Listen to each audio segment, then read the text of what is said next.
आह, आह! योगी अमृत को देखकर मुड़े कौवे अचानक पंख फड़फड़ाते, भयानक शोर करते हुए एक साथ योगी अमृत की तरफ उछल पड़े। योगी अमृत घबराकर जमीन पर गिर पड़े, मगर जैसा योगी अमृत सोच रहे थे वैसा कुछ भी नहीं हुआ। कौवे उन पर हमला करने के लिए नहीं बल्कि उनसे डरकर वहां से भागे थे, मगर दूर जाने की बजाय वो सभी कौवे कांव कांव करते वहीं योगी अमृत के ऊपर उड़ने लगे। ये देख योगी अमृत हैरान थे कि अगर कौवों को उन पर हमला नहीं करना है तो फिर वो क्यों उनके ऊपर मंडरा रहे हैं, और आखिर किस चीज पर वो सभी झुंड बनाकर चीखते चिल्लाते टूट पड़े थे।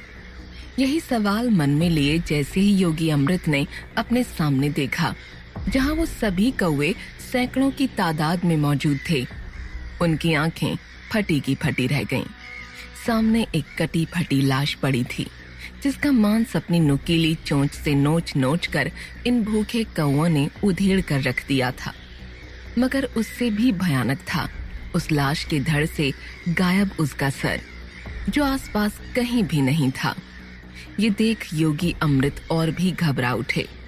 उस सरकटे धड़ की गर्दन पर किसी के नाखूनों के गहरे निशान थे, जैसे किसी ने अपने भयानक पंजों से उसका गला फाड़कर धड़ से अलग कर दिया हो।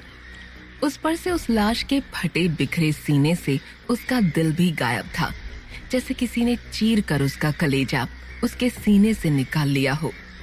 इस प्रकार की भयानक लाश देख योगी घबराते हुए वहां से उठ खड़े हुए और अब तेजी से भयनगर की ओर बढ़ने लगे।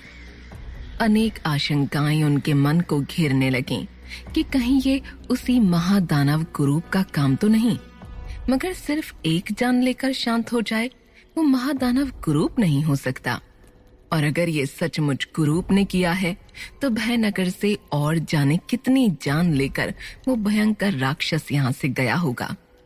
यही सब सोचते योगी अमृत खुद के गलत होने की प्रार्थना करते हुए भयनगर की ओर बढ़ते जा रहे थे, और वाकई में वो गलत भी थे।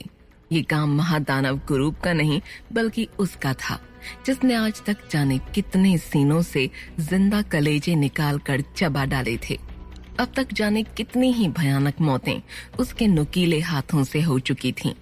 ये काम था उसी विकृत झुलसी भयानक पिशाचिनी का, और ये विभत्स डरावनी लाश भी किसी और की नहीं बल्कि राणावत की थी, जिसका सर उसकी पत्नी रज्जू अपने साथ जमीन के भीतर ले जा चुकी थी। मगर उसकी लाश गांव से बाहर यहाँ कौवों और चीलों के खाने के लिए किसने फेंक दी थी?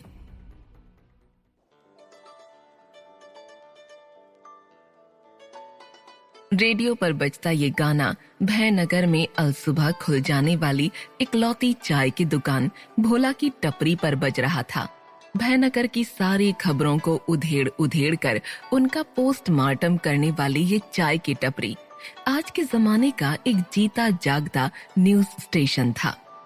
अरे कल ही तो वो अठे आकर चाय मांगता रहा, पर ये मस्खरे लगे लेने उसके मजे।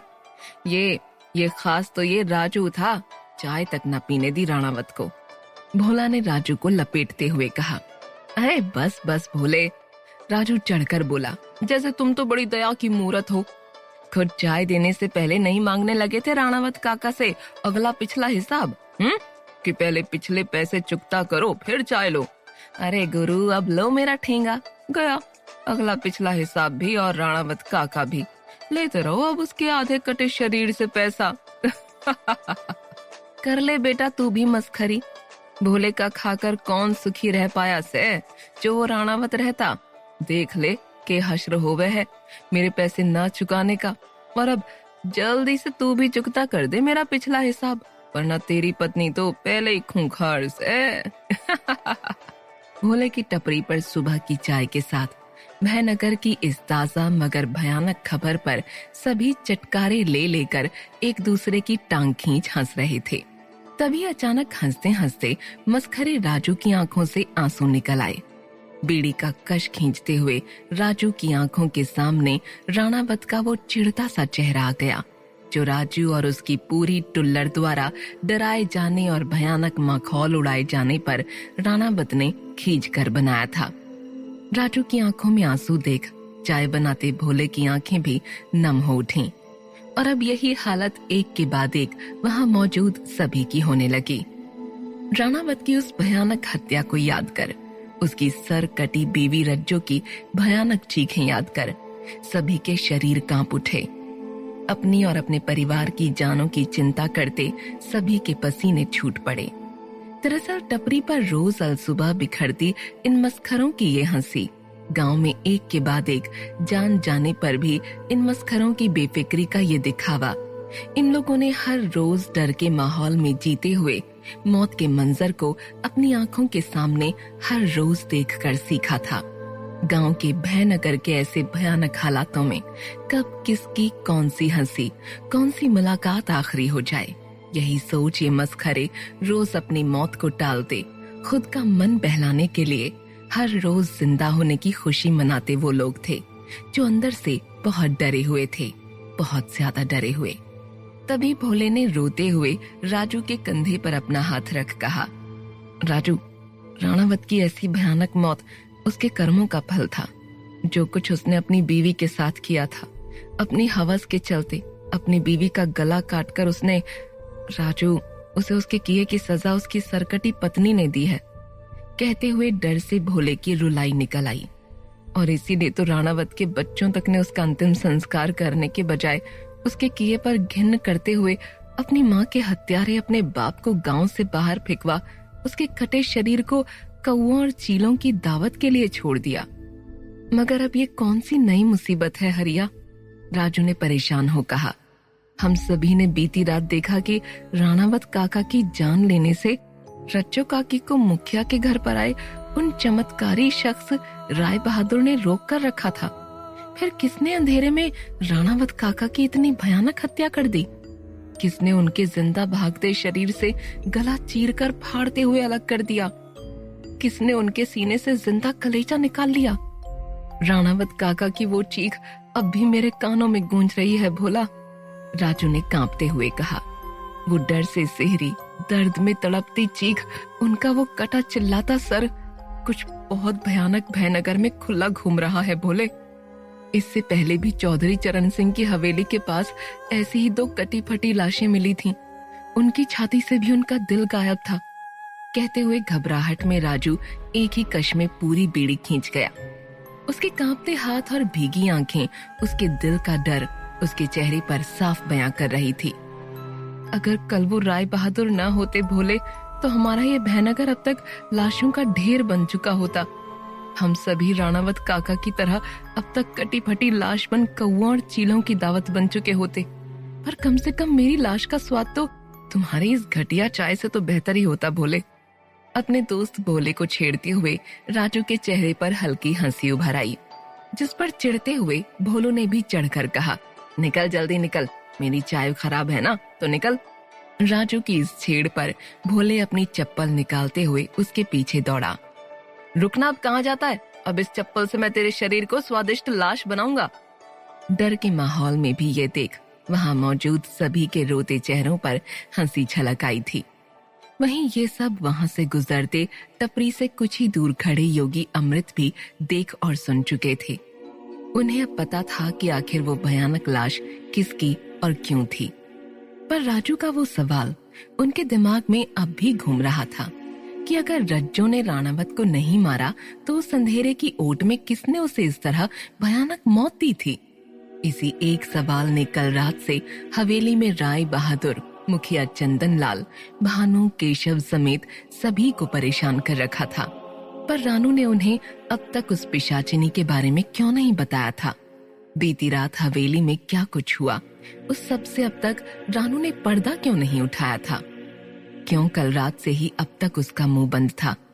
ये बड़ा सवाल था।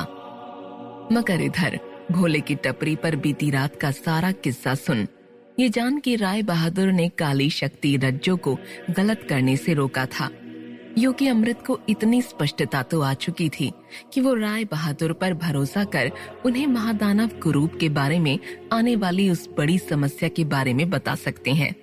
यही सोचते हुए योगी अमृत भोले की टपरी से आगे बढ़े ही थे कि तभी पीछे से आती पुकार ने उन्हें रोकते हुए कहा, अरे योगी जी रुकिए, योगी जी। ये आवाज भोला और राजू की थी।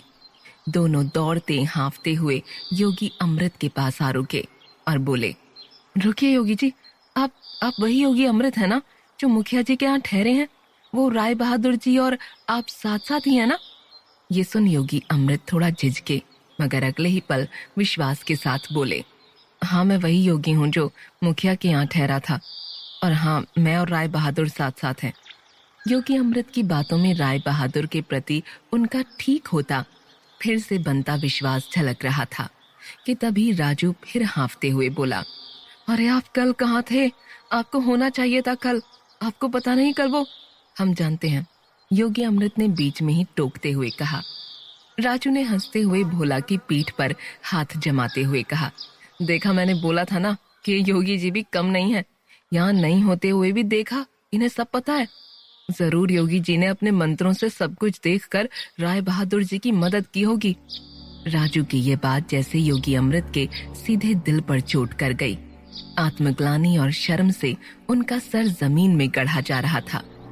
एक तरफ राय बहादुर थे जिन पर वो शक कर रहे थे, और राय बहादुर जो बीती रात अकेले उस भयानक रज्जो से लड़ रहे थे, और एक तरफ वो खुद थे जो पिछले 3 दिन से काली शक्तियों के साथ मिलकर राय बहादुर के लिए, भयनगर के लिए, राजू भोला इन सभी लोगों के लिए रज्जो से भी भयानक मुसीबत तैयार कर रहे थे। योगी अमृत को खुद पर शर्म सी आने लगी। मुझे कोई हक नहीं है राय बहादुर पर शक करने का, योगी अमृत ने मन ही मन खुद से कहा। उनकी वो काली आंखें ये साबित नहीं करती कि वो भी। मगर तभी राजू ने योगी अमृत का विचार भंग करते हुए कहा, बीती रात राय बहादुर ने उस रज्जो का डटकर सामना किया था। ऐसे उसे जमीन पर फेंका, फिर ऐसे राय बहादुर बेहोश हो जमीन पर आ गिरे, मगर फिर भी राय बहादुर के बने भस्म कवच में वो भयानक रज्जो फंस गई थी। फिर ऐसे अचानक बारिश होने लगी। राजू बढ़ चढ़कर राय बहादुर की तारीफ कर रहा था, जिसे सुन योगी अमृत का विश्वास अब राय बहादुर पर और भी बढ़ता जा रहा था। मगर तभी राजू ने बातों बातों में कुछ ऐसा बोल दिया जिससे एक झटके में योगी अमृत का राय बहादुर पर विश्वास फिर से धूमिल हो गया, और अब उन्हें पक्का विश्वास हो चला कि उनका शक राय बहादुर पर गलत नहीं, कि वो राय बहादुर पर जरा भी यकीन नहीं कर सकते कि विशंभर सच कह रहा था। राय बहादुर ने अब तक अपना काला सच, अपनी असलियत योगी अमृत से छुपा कर रखी है। पर राजू ने ऐसा क्या कहा जिसे सुन पल भर में कांच की तरह योगी अमृत का राय बहादुर पर बनता विश्वास टूटकर चकनाचूर हो गया। योगी अमृत आगे बगैर कुछ सुने अवाक वहां से आगे चलने लगे, मगर उनके कानों में अब भी राजू के कहे वो शब्द गूंज रहे थे। आपको पता है योगी जी, फिर ना अचानक राय बहादुर के अंदर से भयानक काला धुआं निकलने लगा था, जिससे अचानक आसमान फट पड़ा और जाने कहां से तेज बारिश होने लगी। बारिश के राय बहादुर जी पर गिरते ही राय बहादुर काले धुएं के साथ उठ खड़े हुए। उनकी आंखों से काले आंसू निकलने लगे। उसके बाद तो हद ही हो गई। राय बहादुर जी के जिंदा शरीर से ठीक उनके जैसी दिखने वाली एक काले धुएं की आत्मा निकल आई और लड़ने लगी, जैसे काली शक्तियां उनके अंदर से निकल रही थीं। अचानक राय बहादुर जी इतने सख्त हो गए कि उन्होंने रज्जो की एक न चलने दी और रज्जो काकी को पटक पटक कर मारा। बेचारी रज्जो भाभी अपना भारी भरकम शरीर लिए राय बहादुर जी से बचकर इधर से उधर दौड़ते हुए बस इतना ही बोले जा रही थी, ये नहीं हो सकता, तुम एक ही शख्स में सुनहरी और काली शक्तियां नहीं हो सकती। योगी जी, पर राय बहादुर जी ने जो पटका है फिर रज्जो काकी को, सच में। राजू की कही ये बात जैसे योगी अमृत के सारे प्रश्नों का जवाब थी। ये नहीं हो सकता, तुम एक ही शख्स में सुनहरी और काली शक्तियां नहीं हो सकती। योगी अमृत अवाक आगे बढ़ते जा रहे थे। राजू और भोला ने उन्हें रोकने की बहुत कोशिश की, पर योगी अमृत नहीं रुके। अरे योगी जी को अचानक क्या हुआ? योगी जी चाय तो पीते जाइए। पर योगी अमृत नहीं रुके। एक ही इंसान में सुनहरी और काली शक्तियां नहीं हो सकती, नहीं हो सकती। यही बार बार बड़बड़ाते हुए योगी अमृत आगे चलते जा रहे थे। एक ही इंसान में सुनहरी और काली शक्तियां नहीं हो सकती, नहीं हो सकती। क्या सचमुच राय बहादुर का काली शक्तियों से कोई नाता है? राणावत को मारने के बाद आखिर कहाँ गई पिशाचिनी? क्यों पिशाचिनी का सच, राणावत का सच, रानू ने अब तक सभी से छुपा कर रखा है? जानने के लिए सुनते रहिए भयनगर, रिश्तों के अजीब रहस्यों में उलझी एक भयानक दास्तान, सिर्फ पॉकेट FM पर।